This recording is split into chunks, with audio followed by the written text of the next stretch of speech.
Aleichem, it's Yaakov Ram Shepherd here from King David's Tomb, KingDavidKabbalah.com.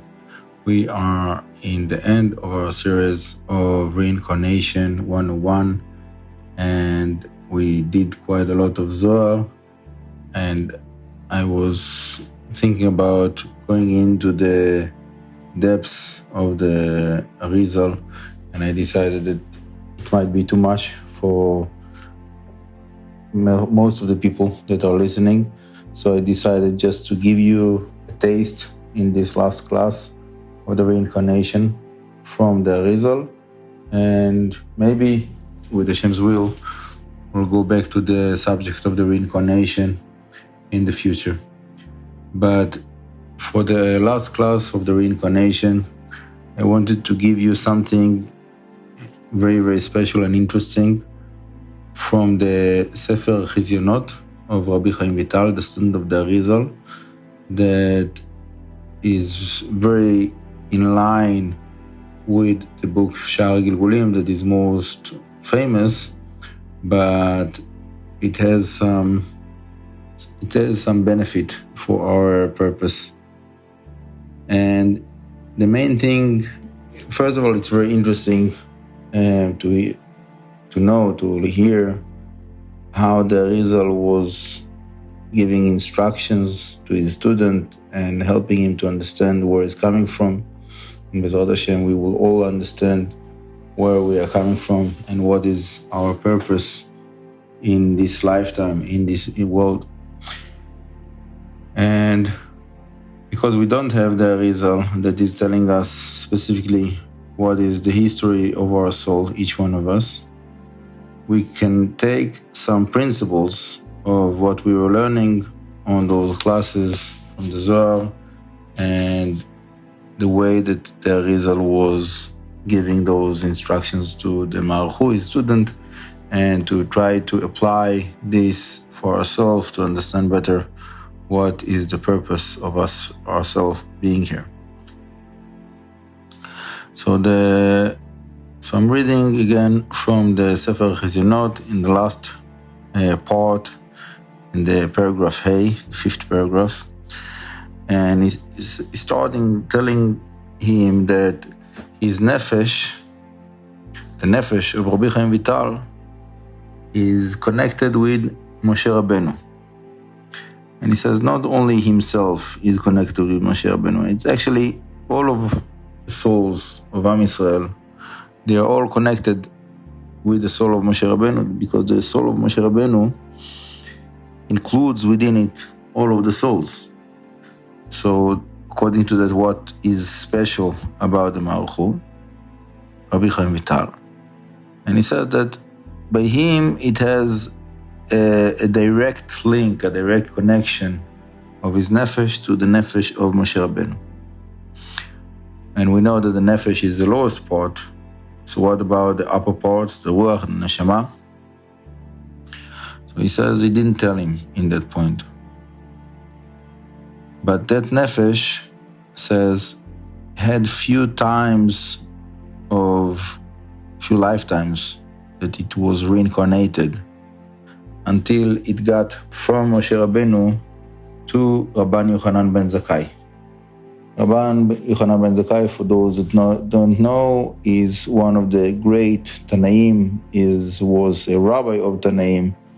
His students were the great Tanaim that are basically the first generation. So he's like the very, very big individual in the history of Am Yisrael, the history of the Torah of Am Yisrael. And then from Rabban Yochanan ben Zakkai, that Nefesh got to Rabbi Akiva. And then there was few lifetimes, again and again, until it got to Abaye. Abaye is one of the Amorais in the Gemara, Amoraim, in Babylon, that he was learning with Rava. And it says that is the Nefesh of Rabbi Chaim Vital, that it has that connection from Moshe Rabbeinu to Rabban Yochanan ben Zakkai to Rabbi Akiva, and what is the connection between them.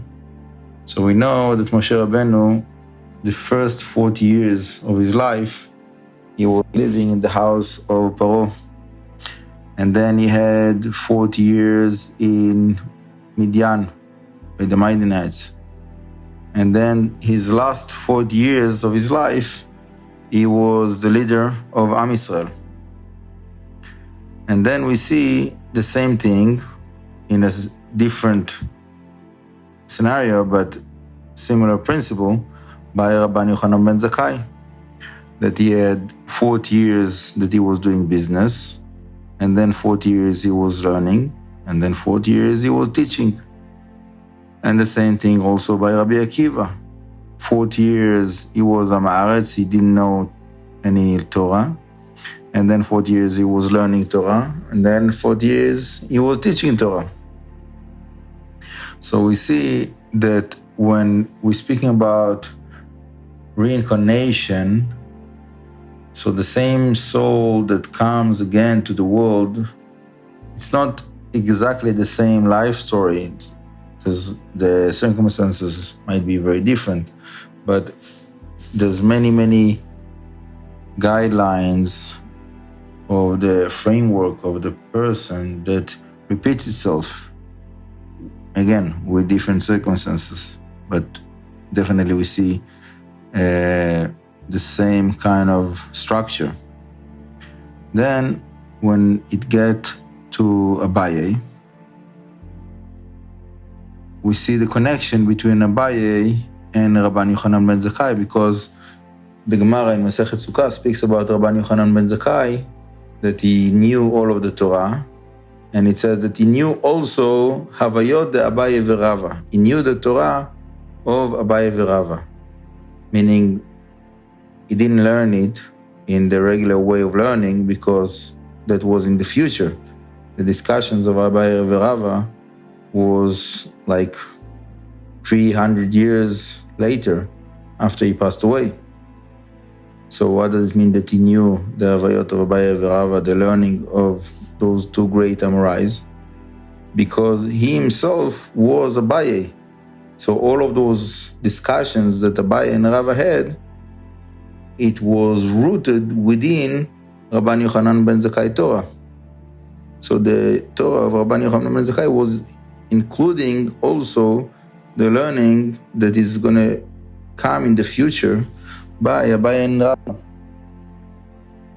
And then says the Malchu, from the name of the Arizal, that it got to one of the Saboraim, is the next generation after the Amorais of Babel, that his name was Raphael.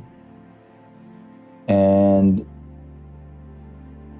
there's a debate of who was Raphael, what was the book that he wrote, but the point of the matter is that he was again and again coming to the world, different lifetimes, the same soul, and it was always big rabbis, big leaders, and finally it got to the Magid Mishnah, that the rabbi that wrote the commentary of the Rambam, and then it was coming to another simple guy that his name was Avram, and then it got to Rabbi Chaim Vital. So, because the Rabbi Chaim Vital got the soul of the Magid Mishnah that wrote the commentary of the Rambam, he says, therefore, he had a certain connection between his soul and the Rambam.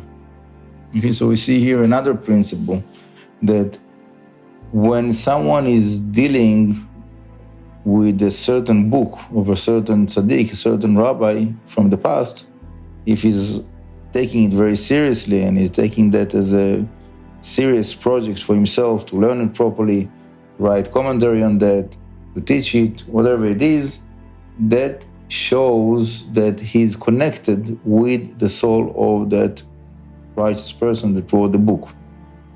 So because the Maggid Mishnah wrote on the Rambam, so it shows that they have a connection. Therefore, also Rabbi Chaim Vital, that is the reincarnation of the Maggid Mishnah, he have also a connection with the Rambam.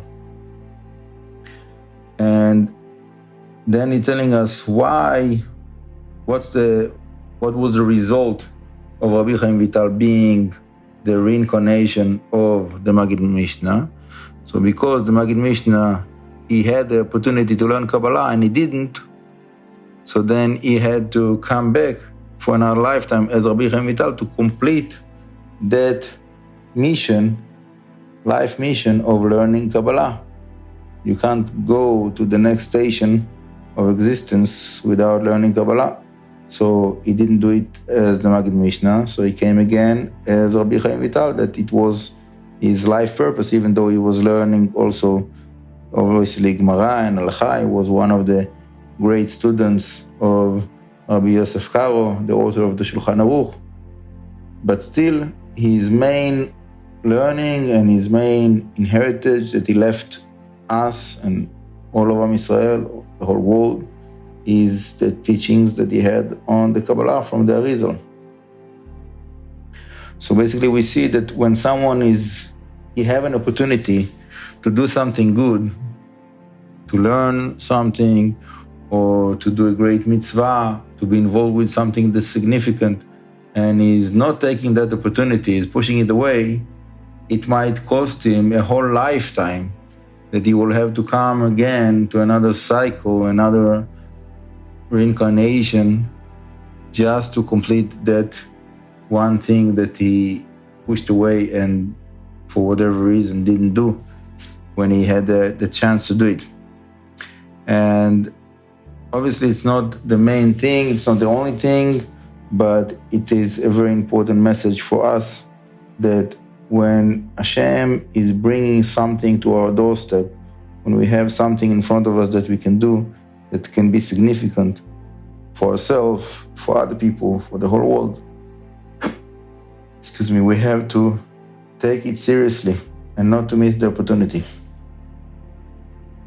And obviously it goes on to many more details here, but I think that it will be enough for us to take that idea, to take those messages and to try to apply those understandings, those realizations to ourselves in our life, each one of us, in the different circumstances that Hashem is bringing into our life, and to see what we can do to really take advantage of all of the opportunities as much as we can, and to do great things in our life, in our place, with whatever it is that Hashem gave us, physical, emotional, and spiritual, and to help one another to increase the Kedusha and the inspiration and the intimacy of each individual in the world to Hashem.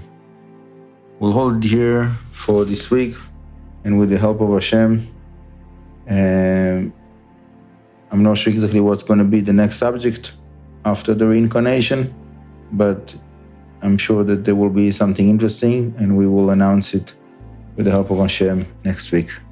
In the meantime, I'm sending everybody a big, big blessing to be successful, to be happy, to be healthy, to be anxious in your mission of coming closer to Hashem and serving Hashem in a higher level, to upgrade ourselves to new levels of the connection that we have with the Almighty.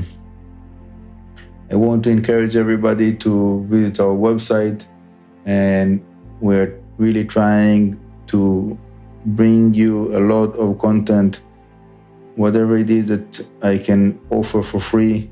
So there's few new free courses that you are very welcome to take advantage of them and share them with your friends and family, that they will also come and take advantage of those free courses. Please enjoy it, and with the help of Hashem, we will all meet together in the third Beit HaMikdash very soon. Pray together to Hashem. ברכה והצלחה, Shabbat Shalom V'vorach, and many, many blessings.